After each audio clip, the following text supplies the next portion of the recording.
Assalamualaikum Warahmatullahi warahmatullahi wabarakatuh. Kami dari kelompok 6 akan menjabarkan mengenai analisis kredit.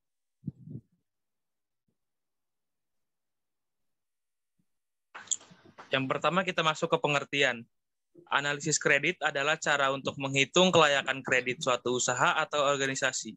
Dengan kata lain, analisis kredit adalah proses analisis terhadap kredit dengan menggunakan pendekatan tertentu dan rasio-rasio keuangan untuk menentukan kebutuhan kredit yang wajar kepada setiap calon debitur. Analisis kredit disusun supaya resiko kerugian yang disebabkan oleh ketidakmampuan atau gagal bayar dari debitur bisa dibatasi. Setiap permohonan kredit yang diajukan oleh calon debitur tentu harus dilakukan penilaian dan analisis kredit secara seksama. Nah, apa tujuan analisis kredit? Tujuan utama analisis kredit adalah untuk memperoleh keyakinan apakah nasabah tersebut mempunyai kemauan dan kemampuan memenuhi kewajiban kepada pihak pemberi kredit secara tertib sesuai dengan kesepakatan dengan pihak kreditur.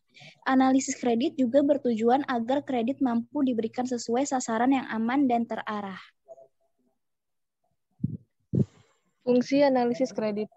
Fungsi analisa kredit menurut Sutojo tahun 1997 diantaranya 1. Sebagai dasar bagi bank dalam menentukan tingkat suku bunga kredit dan jaminan yang disyaratkan untuk dipenuhi nasabah. 2. Sarana untuk pengendalian risiko yang akan dihadapi bank. 3. Syarat kredit dan sarana untuk struktur jumlah kredit, jangka waktu kredit, sifat kredit, tujuan kredit, dan sebagainya. 4. Sebagai bahan pertimbangan pimpinan atau direksi bank dalam proses pengambilan keputusan. 5. Sebagai alat informasi yang dibutuhkan untuk evaluasi kredit. Analisis kredit prinsip 5C. Secara sederhana, analisis kredit 5C adalah pengenalan untuk melakukan analisis kepada debitur yang meliputi 5 penilaian, yaitu karakter, kapasiti, kapital, kolateral, dan condition. Berikut penjelasannya. 1. Karakter perwatakan. Penilaian ini bertujuan untuk mendapatkan keyakinan bahwa sifat atau watak dari orang yang memberikan kredit benar dapat dipercaya. Contoh analisis kredit 5C dalam menilai karakter misalnya melihat latar belakang nasabah, baik pekerjaan maupun bersifat pribadi, misalnya seperti keadaan keluarga, hobi, moral, dan kejujurannya.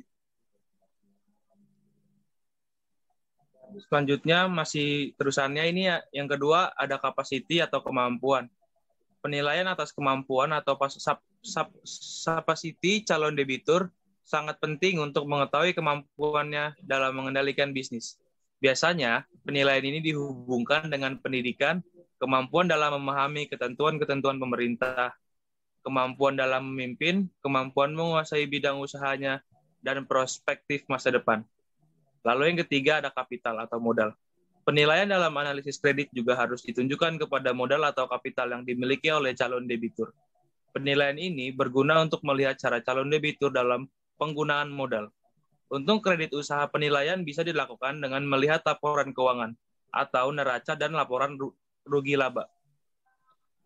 Yang keempat yaitu kolateral atau jaminan. Biasanya seorang calon debitur yang akan dianalisis memiliki kelayakan yang dapat diikat sebagai jaminan. Fungsinya adalah untuk kepastian pelunasan di atas piutang atau kredit yang diberikan.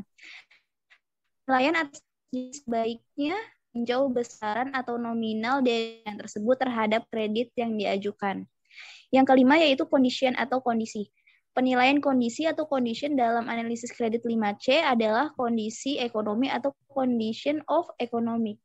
Penilaian ini berhubungan dengan situasi politik, sosial, ekonomi, budaya, dan hal lain yang bisa mempengaruhi keadaan perekonomian calon debitur untuk jangka panjang.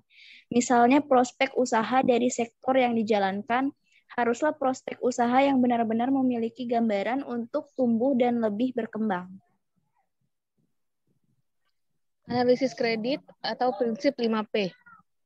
Adapun penjabaran dari prinsip 5P ini yaitu 1. Parti atau golongan. Analis kredit sering melakukan riset langsung di lapangan untuk menilai seorang debitur yang mengajukan kredit. Dari riset inilah, kemudian analis kredit dapat menentukan golongan debitur mana yang berhak mendapatkan pinjaman. 2. Payment atau pembayaran. Di mana fungsi dari prinsip ini adalah menentukan kelayakan debitur melalui kemampuan membayarnya. Biasanya dari data pribadi sudah bisa dijadikan analis kredit untuk menilai kemampuan pembayaran debitur. Selanjutnya, 3, prospek atau potensi, di mana seorang analisis kredit akan menilai potensi atau prospek dari perusahaan peminjam di masa mendatang selama meminjam modal ke bank. 4, purpose atau tujuan. Tujuan seorang debitur yang akan meminjam uang di bank menjadi penentu yang paling besar. Apakah pinjaman tersebut disetujui oleh analisis kredit atau tidak? Jadi, semakin meyakinkan tujuan peminjaman, maka akan semakin besar peluang pengajuan pinjaman disetujui. 5, personality atau kepribadian. Inilah mengapa biasanya orang yang bekerja sebagai analisis kredit memiliki kemampuan penilaian yang sangat jeli. Jika kepribadian calon debitur di awal pengajuan pinjaman saja sudah buruk, maka sudah dipastikan pengajuan pinjaman tidak akan diterima. Selanjutnya ada pertimbangan analisis kredit. Yang pertama itu ada keamanan kredit atau safety. Harus benar-benar diyakini bahwa kredit tersebut dapat dilunasi kembali. Yang kedua, terarahnya tujuan penggunaan kredit atau suitability, bahwa kredit akan digunakan untuk tujuan yang sejalan dengan kepentingan masyarakat atau sekurang-kurangnya tidak bertentangan dengan peraturan yang berlaku.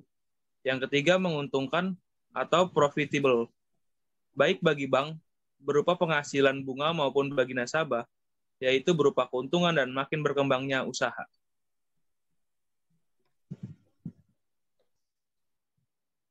Rasio-rasio dalam analisis kredit. Liquidity ratio, current ratio, and cash ratio, leverage ratio, ada debt ratio, debt to equity ratio, and then times interest earned. Yang ketiga, activity ratio, inventory turnover, receivable ratio, total assets turnover, and working capital turnover. Yang keempat, profitability ratio, ada profit margin ratio, return on asset, and return on equity. Adanya analisis kredit dapat dicegah secara dini kemungkinan terjadinya default atau calon debitur. Default adalah kegagalan nasabah dalam memenuhi kewajibannya untuk melunasi kredit yang diterimanya beserta bunga yang sudah disepakati dan sudah diperjanjikan bersama. Sekian presentasi dari kelompok kami. Wassalamualaikum warahmatullahi wabarakatuh.